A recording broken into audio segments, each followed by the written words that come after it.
자, 278페이지 도입 사례 먼저 한번 보실까요? 롯데백화점과 샤넬의 갈등과 화해 얘기가 나오는데 여러분들이 기억을 하실지 모르겠는데 그 2009년도에요. 롯데백화점하고 샤넬하고 한번 크게 싸운 적이 있습니다. 그래서 2008년도에 그 수수료나 매장 면적, 위치 이런 조건을 두고 힘겨루기가 시작이 됐고요. 그래서 이제 센텀시티점을 문을 열 때 그 부산에 있는 그 신세계 센텀시티점 있잖아요. 롯데 센텀시티점.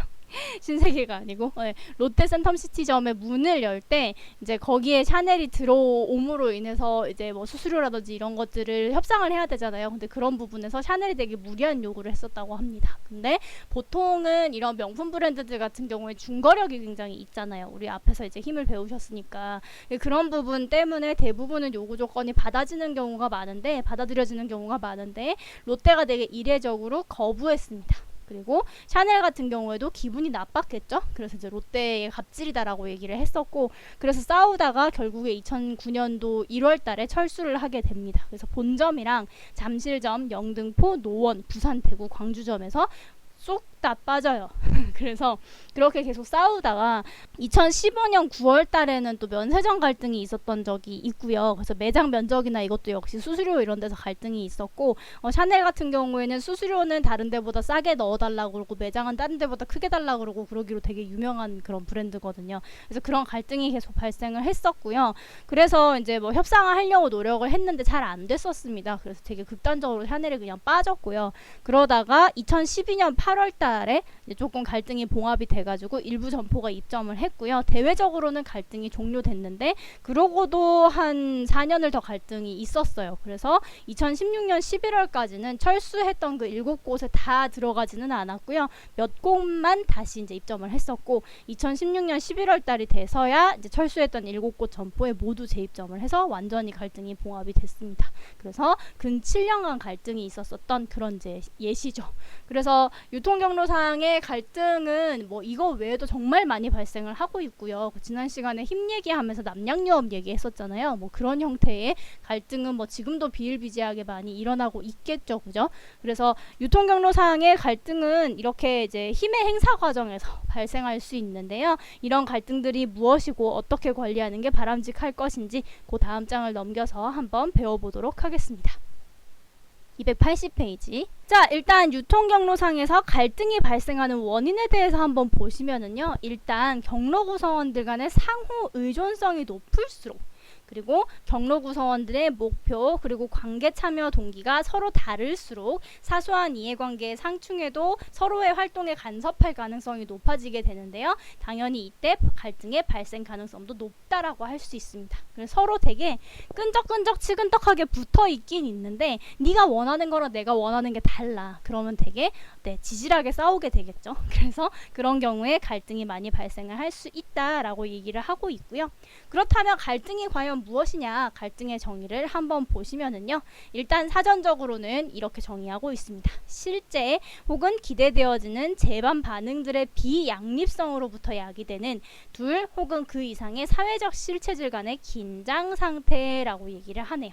그래서 기대되는 혹은 실제 그런 반응들의 비양립성으로부터 야기되는 그런 긴장 상태가 갈등이다. 한마디로 상대에게 원하는 바가 서로 다를 경우, 내가 원하는 바랑 상대가 나한테 해주는 게 서로 다를 경우에 발생하는 그런 일들을 갈등이라고 한다라고 정의를 하고 있는 거죠. 이건 뭐 사람하고 사람 간에 싸울 때도 어차피 똑같지 않습니까? 그래서 그런 게 갈등이다.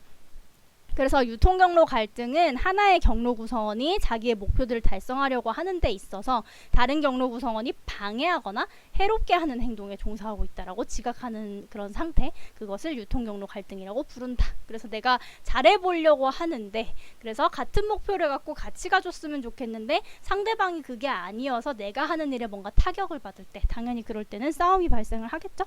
그럴 때 갈등이 발생한다. 자, 그러면 갈등의 기능을 한번 볼게요. 갈등은 그냥 나쁜 거 아닌가요? 거기 무슨 기능이 있습니까? 라고 얘기할 수 있지만 갈등은 순기능도 있습니다. 일단 역기능적인 거는 여러분들이 다 알고 있는 거죠. 그죠? 갈등이 발생을 하면 구성원들이 덜 협조적이게 됩니다. 일단 약간 삐딱해지니까, 그죠? 그리고 유통 단계상의 기능이 중복될 수도 있죠. 그래서 뭐 갈등이 발생을 하게 되면 네가 할 일을 내가 해야 될 수도 있고 막 다른 거래선이 해야 될 수도 있고 막 이렇다 보니까 이게 되게 효율적으로 돌아가지 못하는 그런 일들이 발생할 수 있습니다. 그래서 비능률을 야기할 수 있고, 그리고 신뢰를 약화시켜서 정보가 공유되지 못하고 왜곡되게 하는 그런 경우들도 있습니다. 네가 하는 말을 내가 믿을 수가 없는 거죠. 그래서 정보가 서로 공유되지 못하고 쟤한테 얘기 2개 해줄 거 하나만 해주고 이럴 수도 있고, 그리고 이제 좀 거짓말을 할 수도 있고 뭐 이런 부분들이 발생할 수 있으니까 갈등은 나쁜 거다라고 보는 입장이 하나가 있고요. 그리고 두 번째로 순기능적인 입장은 긍정적인 관계 형성에 오히려 도움을 줄 수 있다라는 입장인데요. 갈등이 일단 발생을 하면 표면 위로 문제가 드러나잖아요. 그러니까 구성원들로 하여금 갈등의 근본 원인을 찾기 위해서 과거 행동을 좀 비판적으로 검토하고 적합한 시정 조치를 강구하게 한다. 그리고 무사 안일주의를 좀 제거하고요. 능동적이고 혁신적으로 활동할 수 있게끔 만들어준다. 이런 것들이 순기능적인 입장이라고 볼 수 있습니다. 다퉜을 때랑 이것도 마찬가지예요. 그죠?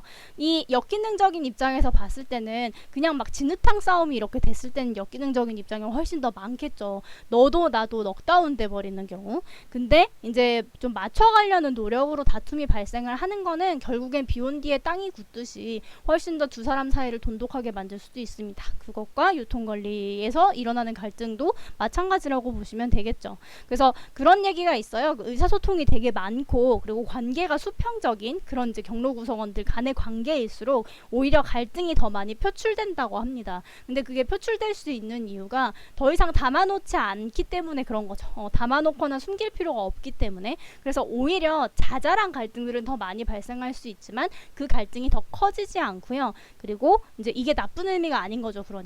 그래서 이제 조금 더 이제 전반적인 경로의 운영을 훨씬 더 갈등이 적게 그리고 뭔가 문제점이 적게끔 운영할 수 있다라는 그런 얘기들도 많이 있습니다. 그래서 이런 갈등을 잘만 조정하면은요, 훨씬 이런 유통경로상의 관계 관리에 있어서 더 좋은 영향을 미칠 수 있다라는 것을 우리가 여기서 확인할 수가 있죠. 그래서 현실적으로 좀 적절한 수준의 갈등, 281페이지 두 번째 단락 보시면, 그래서 적절한 수준의 갈등은 효과적으로 좀 통제되고 조정되고 하는 과정을 통해서 능동적으로 비능률적인 요소를 제거하고 새로운 기회를 포착하고 경로 구성원들 간의 협력을 강화할 수 있게 하는 그런 계기를 제공해주는 측면이 강하고요. 반면 갈등이 너무 심할 경우에 그럴 때는 오히려 건설적으로 갈등이 해결이 되기보다는 좀 감정적으로 대치할 가능성이 훨씬 높아지겠죠. 그러니까 자원의 낭비나 정보의 왜곡 이런 것들을 초래하는 역기능적인 측면이 부각될 가능성이 높겠죠. 그래서 감정적으로 싸우기보다는 이성적으로 싸워야 될 테고 그죠? 그리고 이제 자잘한 갈등들이 있는 것에 대해서 우리가 훨씬 좀 현명하게 대처를 한다면 이 전반적인 관계 관리에 훨씬 좋을 거다라는 얘기가 나오는 겁니다. 자, 그러면 갈등의 종류와 원인에 대해서 한번 살펴볼까요? 일단 갈등의 분류는 이렇게 5가지로 나누어 볼 수 있습니다. 그리고 그 전에 이제 경로의 그 단계상 발생하는 갈등의 종류를 먼저 한번 볼 텐데요. 이 PPT에 없어서 거기 281페이지 갈등의 분류에 한번 보시면은요. 동일 단계의 구성원 간에 발생하는 갈등을 우리가 수평적 갈등이라고 부르고요. 이거 앞에 그 경쟁 배웠을 때랑 비슷하게 나가요. 그죠? 그리고 다른 단계, 서로 다른 단계의 구성원들 간에 발생하는 건 뭐예요? 수직적 갈등이 있고 그리고 서로 다른 경로 형태의 구성원들 간에 발생하는 갈등도 있다. 그래서 다른 경로 간의 형태 간의 갈등 세 가지로 나누어 볼 수 있다. 그래서 이런 이제 경쟁과 비슷한 그 유통 경로 상에 어느 위치에 있느냐에 따라서 발생하는 갈등으로 이렇게 세 가지로 나누어 볼 수 있고요. 그리고 갈등이 진행되고 심화되는 단계에 따라서 이렇게 5가지로 분류할 수도 있습니다. 일단 첫 번째로는 잠재적인 수준의 갈등. 그래서 갈등의 원천이 내재된 상태. 내가 너한테 불만은 있지만 그냥 지켜보고 있는 상태. 아직까지 내가 말은 안 하고 이 정도는 참고 있을 수 있다라고 하는 단계의 잠재적인 수준의 갈등. 그 다음에 지각 수준의 갈등은 갈등 원천의 존재를 서로 지각만 하고 있는 상태. 아, 이거 조금 있으면 터지겠는데? 서로 간에 이거가 약간 문제가 있는데? 라고 하는 상태. 그 다음에 감정적인 지각 수준의 갈등으로 이게 발전을 하게 되죠. 그래서 감정적으로 긴장, 근심, 미움 이런 것들이 발생을 하고 있는 상태. 그리고 네 번째로 넘어가면 현시된 갈등이라고 해서 실제로 상대방의 목적 달성을 방해하는 어떤 행동이 밖으로 표출된 상태. 그리고 마지막으로 이제 갈등 행동이 나타난 이후에 갈등이 해소되었거나 아니면 감정적으로 억제되고 있는 상태. 이렇게 5가지로 갈등의 진행 상황을 분류할 수 있을 겁니다. 네, 이걸 보시다 보면은 친구랑 싸우는 것도 마찬가지, 애인이랑 싸우는 것도 마찬가지죠, 그죠? 일단 애인이 있는지 없는지 먼저 물어봐야 된다고 네, 지난 시간에 네, 그렇긴 했는데 아무튼 네, 그렇습니다. 그래서 네, 이거는 뭐 인간관계에서 일어난 일이랑 똑같으니까요. 더 설명 안 해드려도 되겠죠? 자, 그럼 원인을 한번 봅시다. 원인은 이렇게 3가지로 한번 나누어 볼 수 있습니다. 그래서 첫 번째 줄에 보시면 유통 경로 갈등의 원인은 목표 불일치, 그리고 역할 불일치, 지각 불일치 이렇게 3가지로 구분해서 생각해 볼 수 있다라고 설명을 하고 있고요. 그리고 이제 경로 구성원들 간의 의존성이 커지면 커질수록 갈등이 발생할 가능성이 높아진다라고 말씀을 드렸죠. 그래서 책에서도 이렇게 얘기하네요. 상호 의존성이 커지면 커질수록 사소한 불일치라든지 이런 것들에 의해서도 갈등이 더 심화될 수 있다. 그래서 우리 서로 많이 사랑할수록 더 크게 싸울 수 있다는 점 잘 기억해 두시고요. 그죠? 그리고 이제 갈등의 정도는요, 이런 불일치들이 얼마나 심각한지 네 번째 줄에 있죠. 그리고 빈도가 얼마나 자주 일어나는지, 그리고 지속 시간이 얼마나 긴지에 따라서도 그 심각성이 설명될 수 있습니다. 이건 사람들끼리 싸웠을 때도 또 마찬가지죠. 우리가 싸운 이 주제가 얼마나 심각한지, 우리 둘이 얼마나 잘 안 맞는지, 그리고 우리가 얼마나 자주 싸우고 한 번 싸울 때마다 얼마나 오랫동안 잠수를 타는지 이런 것들에 따라서 이제 갈등의 심각성이 체크될 수 있다. 그래서 표 10-1이 지금 PPT에서 보시는 요 표인데요. 이 표를 보면은 이제 갈등의 원인과 그에 따른 사례들을 확인하실 수 있습니다. 그래서 첫 번째로 역할 불일치를 먼저 보시면은요. 역할 불일치는 이제 간단하게 생각을 해서요. 역할 아니고 목표 먼저. 목표 불일치. 네. 목표 불일치는 간단하게 설명을 하면은요. 이제 상대방이 그 당사의 목적 달성을 위해서 다른 경로 구성원들에게 피해를 주는 경우, 그런 경우에 목표 불일치가 발생할 수 있어요. 그래서 개념은 일단 구성원들 간의 목표가 서로 다르고 이들 목표를 동시에 달성할 수 없을 때, 이럴 때 목표 불일치와 관련된 문제가 발생을 하는데, 예를 들면 성과를 극대화시키기 위해서 좀 상호 의존적인 그런 수직적인 관계를 형성하고 있는 그런 구성원들이 각자 설정해놨던 그런 개인적인 목표들 있죠. 그런 것들을 위해서 독립적으로 막 움직이거나 그러다가 상대방의 목표를 막 침해하거나 하는 경우들이 생길 수 있습니다. 예를 들면 제조업체가 중간상한테 자사 제품의 매출 극대화만 계속 요구를 하는 거예요. 그런 식으로 하면 많은 판매 비용들이 발생을 하겠죠. 그러므로 인해서 대리점, 가맹점 같은 그런 중간상의 이익이 오히려 낮아지는 경우들이 발생할 수 있습니다. 그래서 어떤 한 구성원이 자기 목표 달성만을 위해서 이기적으로 행동할 경우, 그럴 경우 목표 불일치에 의해서 갈등이 발생할 수 있다라는 겁니다. 그래서 여기도 보시면은 뭐 제조업체가 대규모 고객에 대한 취급 방법 이런 것들을 이제 다른 구성원들을 배려하지 않고 했을 때, 그리고 중간상의 재고 수준과 관련해가지고 이제 제조업체가 막 간섭을 한다든지 했을 때, 그리고 뭐 중간상의 자질 문제라든지 판매 관할권의 중복 문제라든지 이런 것들에서도 마찬가지 본인들의 이제 어떤 이기적인 그런 목표만 계속적으로 추구를 했을 때, 그럴 때 다른 경로 구성원이 피해를 받으면 당연히 다툼이 발생할 수 있다. 그리고 또 몇 가지 예를 좀 더 들어드려 보면은요, 그 제조업체가 경로를 복수로 사용할 수도 있잖아요. 중간상을 여러 개 사용할 수도 있고, 그러다 보면 중간상끼리 경쟁을 발생시키는 경우가 있습니다. 근데 뭐 다 같이 잘 운영되게끔 하면 모르겠지만 제조업체가 자기 이익을 위해서 너무 많은 중간상들을 활용하고 있는 경우들, 일단 유통은 다각화가 많이 되면 제조업체 입장에선 좋은 거니까 그렇긴 한데, 중간상들 간에는 너무 많은 중간상들이 제품을 취급을 하고 있으면 특정 제품들의 경우에는 뭐 중간상들의 능력에 따라서 굉장히 매출 차이가 많이 난다든지 뭐 불이익을 보는 경우들이 발생할 수 있겠죠. 그럴 경우에도 목표 불일치에 의해서 어떤 갈등이 발생할 수 있고요. 그리고 이제 중간상이 판매를 개시하기도 전에 A라는 제품을 제조업체가 A2 가 앞으로 출시가 될 겁니다 라고 먼저 홍보를 해버리는 경우가 있을 수 있습니다. 그러면 중간상은 이 A라는 제품을 납품을 받았기 때문에 팔아야 되는데 벌써 A2가 나온다라고 예고를 다 해버렸으니까 이게 소비자들이 A를 사겠냐고요. 그래서 그런 부분에서 발생하는 그런 기존 제품이 진부화돼가지고 생기는 그런 문제들도 목표 불일치에 해당한다라고 보실 수 있습니다. 그래서 네, 이런 경우들 있고, 그래서 이기심이 문제인 거지 이 경우에는. 그죠? 그리고 이제 역할 불일치 두 번째로 봅시다. 아까부터 내가 계속 보고 싶어 했던 바로 그것. 네, 역할 불일치. 이거는 상대방이 원하는 나의 역할과 내가 생각하는 그 나의 역할이 일치하지 않을 때, 그럴 때 발생을 하게 됩니다. 그래서 구성원 간의 각자의 역할 영역에 대한 합의가 이루어지지 않을 때라고 얘기가 나오죠. 그래서 뭐 예를 들면은 뭐 남녀의 걸로 보면은 보통 결혼하신 분들이 이걸로 되게 많이 싸우는데요. 남자분들은 외벌이를 하는 경우에 나는 돈만 벌어오면 된다라고 생각을 하시지만, 여성분들 같은 경우에 돈도 벌어오고 집안일도 도와주고 육아도 도와주기를 원하는 경우들이 많죠. 그렇게 되면 물론 누가 맞고 틀렸다라는 건 없습니다. 근데 서로 간에 원하는 역할이 달라버리는 경우에는 싸우게 되죠. 네, 그래서 그런 경우가 역할 불일치다. 그래서 보시면은 이런 얘기 있습니다. 그 무리한 판매 목표를 할당하는 경우, 그래서 밀어내기 이런 거 하는 경우, 그리고 이제 보면은 취급 가능한 제품 범위나 뭐 가격 덤핑, 반품, 끼어 팔기 뭐 이런 것들을 원하는데 상대방은 그렇지 않은 경우, 뭐 이런 거, 그런 경우 있을 수 있고요. 그래서 이런 것들 역할 불일치가 발생하지 않게끔 하려면 그 상대방이 보상력이라든지 전문력 이런 것들을 좀 활용을 해가지고 상대방을 지원해주면서 너의 역할은 이런 거니까 여기까지 좀 해줬으면 좋겠어라고 제안을 해야 되는데, 무리하게 이렇게 밀어내기 같은 것들을 하게 되면 상대방이 부담스럽겠죠. 그러니까 나는 여기까지가 한계인데 너는 나의 역할을 어디까지 보고 있는 거니? 그러고 싸울 수 있는 거고요. 그죠? 남양유업 같은 경우에도 그때 그랬었던 거죠. 대리점이랑 싸울 때. 여러분도 혹시 유튜브 동영상 찾아보신 적이 있으신가요? 굉장히 제가 여기서 틀어드릴 수 없을 정도로 굉장히 험한 말을 하는데요.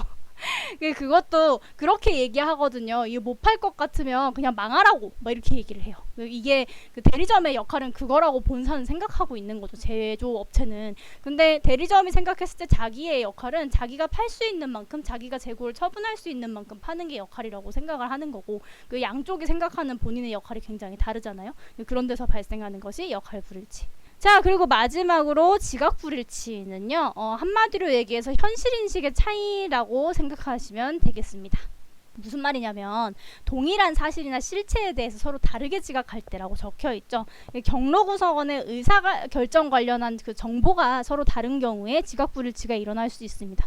이거는 주로 의사소통 부족으로 많이 일어나는 문제인데요. 예를 들면 여기에 보시면 사례가 소매점이 재고 부족으로 판매 기회를 놓쳤어요. 근데 제조업자는 소매점이 안전재고를 많이 가지고 있지 않아서 그렇다라고 생각을 했고, 소매점은 제가 출고를 지연시켜가지고 내가 재고가 부족해서 판매를 못했다라고 생각을 할 경우, 매점의 운영 방식에 소매점의 운영 방식에 대해서 서로 견해 차이가 발생을 하게 되죠. 그래서 제조업체는 소매점한테 니들이 재고를 더 많이 쟁여놓고 이런 상황에 대비했어야 되지 않냐라고 생각을 하는 거고, 소매점은 니네가 빨리빨리 출고를 시켜줬어야지 내가 어디까지 안전재고를 가지고 있냐, 니네 일부러 그랬지 라고 생각을 하는 경우에 이런 지각 불일치에 의한 갈등이 발생할 수 있다라는 겁니다.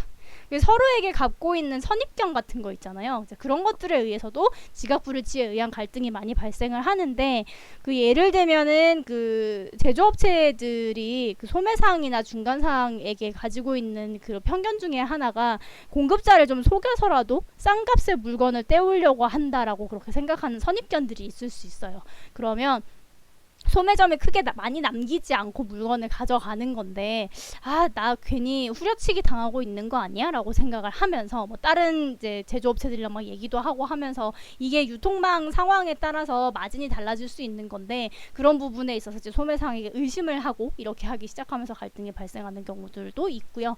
그래서 지각 불일치는 그런 식으로 이제 같은 사실, 같은 실체에 대해서 서로 간에 가지고 있는 정보가 다를 때, 그 의사소통이 잘 이루어지지 않고 선입견이나 기타 여러 가지 이유들로 인해서 상대방을 오해할 때, 그럴 때 지각 불일치에 의한 갈등이 발생할 수 있습니다. 그래서 이렇게 세 가지 유통경로 갈등의 원인에 대해서 한번 살펴보셨고요. 자, 그러면 본격적으로 이런 갈등을 어떻게 관리하면 좋을지에 대해서 한번 보시겠습니다. 자, 283페이지 넘어가 볼까요? 갈등 관리를 잘해야 되겠죠? 왜냐면 이 싸움이 심각해지기 전에 종식을 시켜야 되니까. 그래서 이 방식이 두 가지로 나누어 볼 수 있는데요. 행동적 갈등 관리 방식이 하나 있고요. 그리고 제도적인 갈등 관리 방식이 하나 있습니다. 행동적인 방식은 그때그때 활용할 수 있는 그런 이제 기초적인 방식이고요. 제도적인 방식은 좀 장기적으로 갈등이 발생하지 않게끔 노력할 수 있는 그런 좀 장기적인 갈등 관리 방식이라고 보시면 되겠습니다.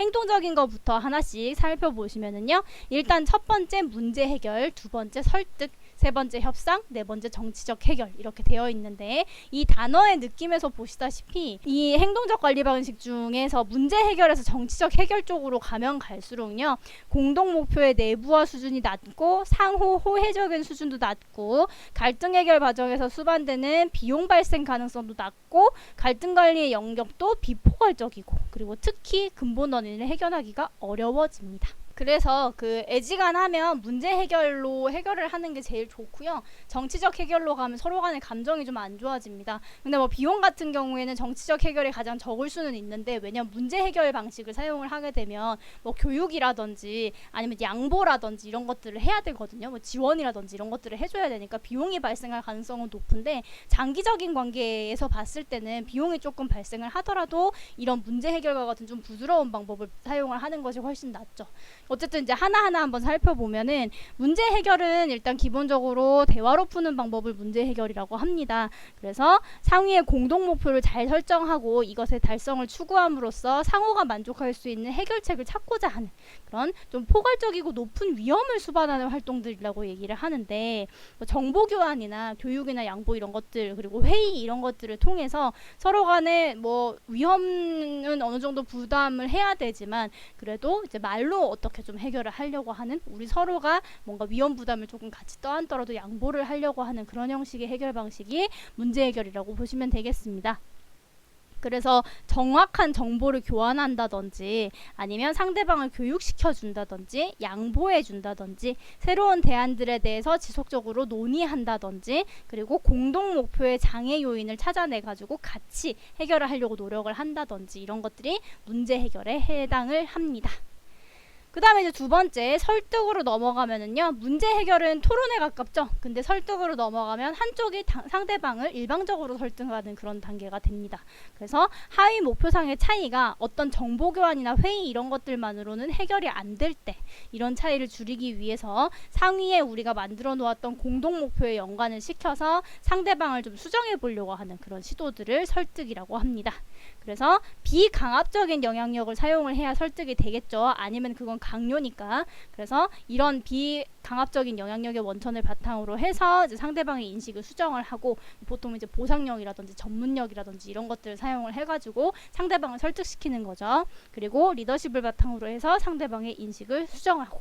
근데 이제 이 설득은 가능한 게 그 설득을 하고자 하는 그 자사가 어느 정도의 상대방에게 그 힘이 있을 때 가능하겠죠. 그래서 그런 경우에 설득을 시켜서 해결을 할 수 있다.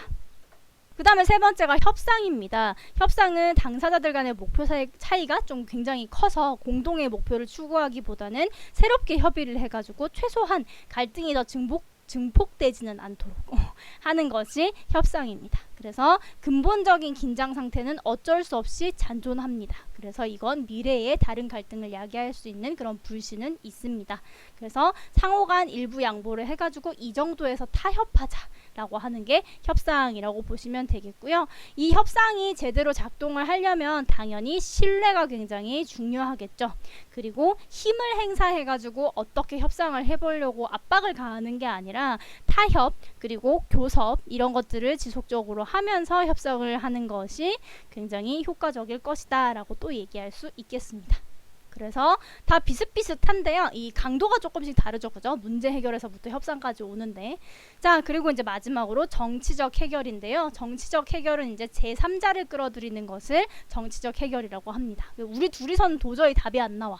그래서 제3자를 개입시켜가지고 이제 갈등 관리를 하는 거죠. 그래서 일단 첫 번째로는 힘이 약한 애들끼리 연합을 해가지고 강자하고 도저히 이제 맞짱은 안 될 때 막말로 맞짱을 뜰 수는 없을 봤을 때 연합체를 만들어 가지고 이제 권력 구조를 좀 변화시켜서 갈등을 해결하려고 하는 연합체 형성의 방법이 하나 있고요. 그다음에 두 번째로는 제3자가 설득과 권유를 통해서 갈등 당사자들의 그 위험에 대한 태도나 성과 변수에 대한 선호 측면에서 가능한 공통점을 모색해서 적정점을 유도해 가는 것으로 중재와 조정이 있는데, 자 여러분, 여기에 오타가 있습니다. 여러분, 어디가 오타일까요? 이거 잘 반드시 수정해 놓으셔야 돼요. 지금 딴짓하는 친구들 어서 오세요. 틀어놓고 딴 거 보는 사람들, 핸드폰 보고 있는 사람들 빨리 여기 오세요. 모여라 모여라. 오타 있어요. 283페이지에 오타 있어. 238페이지에 238페이지 아니 283페이지에 오타 있어요. 여기 오타 있어요. 여러분 한 번만 봐주세요. 오타 있어요. 네, 오타가 있습니다. 어디 오타가 있냐면 미디에이션 중재가 아니라 조정입니다. 조정하고 중재가 반대로 쓰여 있어요. 이게 얼마나 엄청난 문제입니까, 여러분? 도대체 누가 번역한 거야? 네, 여러분 고치세요. 283페이지 고치세요. 핸드폰 내려놓고 고치세요, 여러분. 자, 그래서 미디에이션은 조정입니다. 그리고 알비트레이션이 중재입니다. 네, 반대로 적혀 있어요. 이제 그 조정하고 중재가 있는데 요 밑에 그러면 당연히 오타겠죠, 그죠? 제3자의 갈등 해결안을 당사자들이 반드시 받아들여야 하는 구속력이 없는 것이 조정이고요. 구속력이 있는 것이 중재입니다. 그리고 여기도 중재로 바꿔야 되겠죠. 예컨대 중재자는 정부나 사법기관. 그래서 중재하고 조정이 완전 반대로 적혀 있다고 생각을 하시면 돼요. 도대체 왜 이런 오타를 내셨을까? 네, 이거를 쓸 때쯤에 멘탈이 나가셨을까? 이걸 도와주셨던 분이. 네, 어쨌든 반대입니다, 여러분. 다 고치셨죠? 그렇습니다. 그래서 조정, 중재 뭐 이런 것들 우리 그 고등학교 때 법과사에 배웠던 분들이면 조정하고 중재하고 배우셨을 거예요. 그죠? 조정은 구속력이 없어요. 그래서 제3자가 들어와가지고 전문가가 이거는 상황이 이러니까 이렇게 해결하시는 게 좋겠네요 라고 얘기를 하면 그걸 받아들일지 말지는 당사자들의 선택이에요. 그래서 안 받아들여도 돼요. 근데 중재는 정부나 사법기관 혹은 전문기관이 끼어들어가지고 이렇게 하세요 라고 하는 거예요. 그리고 그렇게 중재를 받겠다라는 거를 갈등의 당사자들끼리 미리 협의를 했어요. 그래서 우리가 소송까지는 안 가고 중재에서 해결을 하자. 소송까지 가는 건 너무 머리 아프니까 중재기관에서 이렇게 하라는 대로 따르기, 오키 이렇게 하고 하는 게 중재입니다. 조정은 조정 한번 받아보자 하는 게 조정이고, 중재는 중재에 따라서 우리가 이제 행해야 돼요. 실행을 해야 돼요. 그래서 조정하고 중재하고 다르고요. 조정이 미디에이션, 중재가 알비트레이션입니다. 그래서 중재를 하게 되면, 그러니까 아비트레이션을 하게 되면은 긍정적인 측면으로는 어느 정도 갈등이 증폭되는 거를 이제 강제적으로 막을 수 있으니까, 제3자가 가운데 끼어들어가지고. 그래서 어느 한계 이상으로 더 많이 싸우는 걸 막아줄 수 있는 그런 장점이 있고요. 그리고 만약에 거기에 껴들어 있는 그 제3자가 되게 경험이 풍부하고 막 객관성, 공정성 이런 게 막 있는 그런 좋은 전문가라면 갈등의 당사자들끼리는 전혀 생각할 수 없었던 그런 건설적인 해결 방안 이런 것들을 제시할 수도 있잖아요. 그래서 그럴 때는 중재가 되게 좋은데, 근데 부정적인 측면에서 봤을 때는 중재는 무조건 따라야 되잖아요. 어쨌든 구속력이 있다 보니까 이게 싫어도 따라야 되거든요. 그래서 문제의 근본적인 해결이 안 될 수도 있습니다. 그리고 이걸 너무 자주 사용할 경우에는 이게 소송까지는 아니지만 소송과 비슷하게 이제 제3자를 끼어들어가지고 억지로 갈등을 조정을 하는 거다 보니까 갈등이 오히려 증폭될 수 있는 그런 여지도 있죠. 그래서 웬만하면 그 조정을 한다든지, 여기까지 가야 된다면 조정을 한다든지 거기에서 멈췄으면 제일 좋은데, 이제 중재까지 가야 되는 경우들이 왕왕 있죠. 그래서 이제 조정자랑 중재자 같은 경우에는 이 경로 간의 상위 목표에 대해서 참 잘 이해해야 될 거고요. 그리고 문제 해결이나 협상을 통해서 좀 도울 수 있도록, 이게 해결될 수 있도록 조정자 같은 경우에는 특히, 이 중재는 결론은 내줘야 되지만 조정자는 이제 싸움 난 거를 다시 화해시켜주면 되잖아요. 그래서 협상이나 아니면 이제 뭐 설득, 문제 해결 이런 것들을 해결할 수 있게끔 도와줘야지 좋은 조정자라고 얘기할 수 있겠죠. 그죠? 그래서 조정은 보통 이제 중재원이나 사법기관에서도 할 수 있고요. 그리고 이제 개인에서도 가능하고, 그리고 당연히 동의 여부는 아무튼 간에 당사자들 간의 자유입니다. 이해가 되셨죠? 그래서 조정하고 중재 잘 구분해 주시고 여기 책에 있는 오타 잘 수정해 주셨으면 좋겠습니다. 자, 그럼 넘어갑니다, 여러분. 넘어갑니다. 이거 보셨고요, 그죠? 자, 그러면 이제 두 번째 제도적인 관리 방식, 제도적인 갈등 관리 방식 한번 보십시다.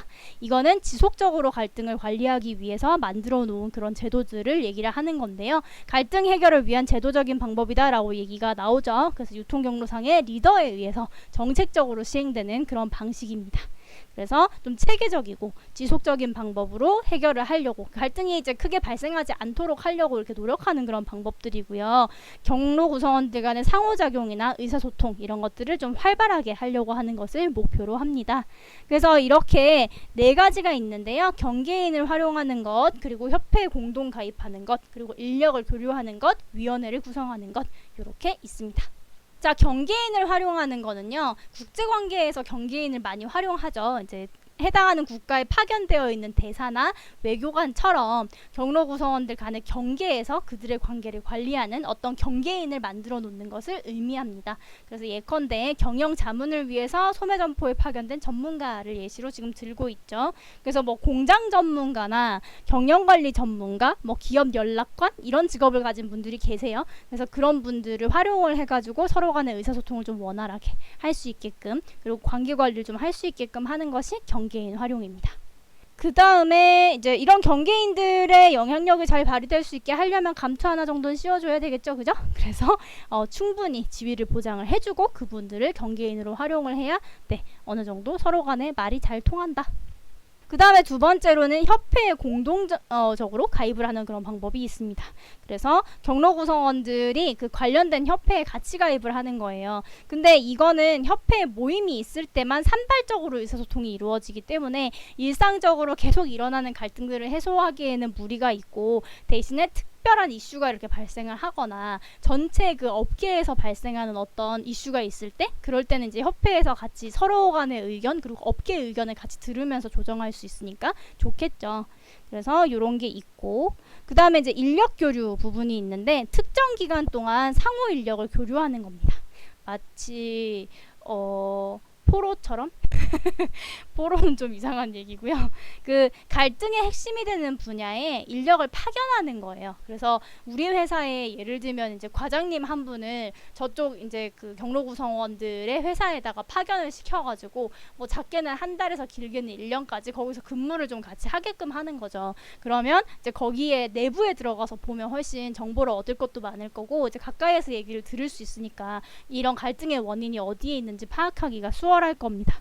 그래서 그 레비스트라우스라는 회사가 있는데요. 해외 회사인데 얘들은 자사의 이사를 소매점에 파견을 해요. 이제 이 레비스트라우스가 제조업체거든요. 얘들이 자사의 이사를 소매점에 파견을 해서 근무를 시키는 거예요. 그래서 소매상의 애로사항을 파악하도록 그렇게 한 바가 있습니다. 그런 식으로 하는 게 인력교류. 근데 인력교류를 했을 때는 단점이 있어요. 이 인력교류의 5번째 줄에 보시면은요, 일단 갈등의 원인의 규명이 명확하게 잘 돼야 돼요. 안 그러면 그 갈등의 이해 자체가 개인의 차원에서 잘못 오해가 될 수도 있고요. 아니면 개인 차원에서 이해하는 걸로 그냥 끝날 수도 있습니다. 그런 데서 오는 문제점을 발생시키지 않는 게 중요할 테고, 그리고 두 번째로 프로그램에 참가한 인원들이 각자의 본사로 돌아가서 접촉 창구에 역할을 지속적으로 수행을 해줄 수 있어야 됩니다. 그래서 뭔가 이제 영향을 미칠 수 있는 최고 경영자의 인식 변화, 그리고 이제 관련 부서의 문제점 해결, 이런 것들을 잘 도와줘야 되는데 그런 것들 역시 잘 안 될 수도 있죠. 개인이 거기에 파견돼 가지고 보고 오는 거니까. 이게 결국은 설득이 잘 되냐 안 되냐, 자사가제 설득이 잘 되냐 안 되냐에 따라서 달라질 수 있으니까, 그런 부분들에 있어서는 그 최고 경영자나 그런 이제 주요 이사진들도 그 부분에 있어서는 좀 열린 마음으로 갔다 온 사람들의 얘기를 잘 들어야 될 테고, 갔다 오는 사람도 정확하게 파악을 잘 하려고 노력을 해야 되겠죠. 그 다음에 마지막으로 위원회를 구성하는 것입니다. 그래서 이것은 도매상 제한협의회나 영업조정협의회와 같은 위원회 혹은 협의회를 설치해서 의견을 수렴하는 제도입니다. 그래서 뭐 그런 거 있어요. 미국에 중소 슈퍼마켓 자발적 체인이 있습니다. 그 IGA라고 있는데요. 인디펜던트 그로서즈 알라이언스, 그래가지고 IGA라고 있어요. 이런 애들이 지역별로 슈퍼마켓의 대표를 다 선임을 해가지고요, 전국 규모의 소매상 자문위원회로 파견을 시킵니다. 그래서 그런 위원회를 만들어 가지고 이제 다른 경로 구성원들하고 얘기를 하는 경우들도 있고, 그리고 이제 다른 지역에 있는 경로 구성원들하고 이렇게 얘기를 하는 경우들도 있고, 그래서 이렇게 뭔가 협회 그리고 위원회 이런 것들을 구성을 하게 되면 상대적으로 의사소통이 훨씬 더 활발하게 이루어질 수 있겠죠? 요런 것들이 있습니다. 자, 그리고 이제 제도적 갈등 관리의 방식, 요거는 그냥 읽어보시면 되고요. 갈등 관리의 접근 체계 보시면 끝나네요, 거의. 그죠? 그래서 일단 갈등 관리를 할 때는 갈등 사항을 잘 파악하는 게 제일 중요합니다. 그래서 갈등이 얼마나 심각한지에 대해서 보는 거죠. 그게 빈도, 그리고 갈등의 심각성 정도, 지속 기간이라고 앞에서 말씀을 드렸고, 그래서 갈등이 심각하다, 꽤 심각하다, 이거 해결해야 되겠다라고 생각이 들면 그 다음에 어떻게 해야 돼요? 원인을 파악해야 되죠. 이 원인은 주로 이렇게 세 가지라 그랬죠. 그죠? 그래서 요 세 가지 중에 어떤 것인지, 그리고 이 세 가지가 복합적으로 이루어지고 있지는 않은지 파악을 하고 그 다음에 갈등 해결 방안을 선택하시면 됩니다. 행동적으로 할 것인가, 제도적으로 할 것인가. 사람 간의 관계에도 약간 여기에 적용을 시켜가지고 하시면 머리가 좀 덜 아프시겠죠? 우리가 얼마나 심각하게 싸웠는가, 그리고 싸운 이유가 무엇인가, 그러면 어떻게 해결하는 것이 좋을 것인가. 애지간하면 헤어지지 말고 주먹 쥐지 말고 말로 해결하는 게 가장 좋겠죠. 얘들도 마찬가지입니다. 자, 그리고 이제 마지막으로요, 유통 경로의 조정이 변화하고 있다라는 얘기를 하고 있는데, 이거는 이제 정보의 교환이 되게 중요하다라는 얘기입니다. 그래서 이 정보와 관련된 시스템을 잘 구축을 시켜가지고요, 서로 간에 오해가 발생하지 않게끔, 그죠? 다양한 정보 기술 얘기가 여기 나오잖아요. 그래서 실시간으로 정보를 많이 교환을 하고, 발주 같은 경우에도 임의로 안 하고 자동으로 발주를 하고 이러면 굉장히 투명하지 않습니까? 그래서 서로 싸울 일이 훨씬 더 줄어든다.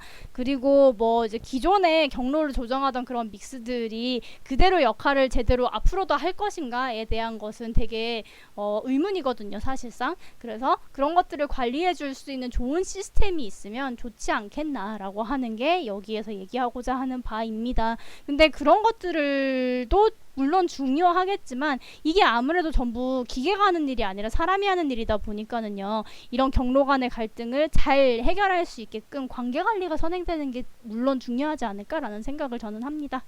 자, 그래서 여기까지 하면 오늘의 수업은 끝이 납니다. 네, 진도가 빠른데, 빠르다고 매 시간 얘기를 하고 있는데 나 혼자 떠드니까 속도가 줄어들질 않아.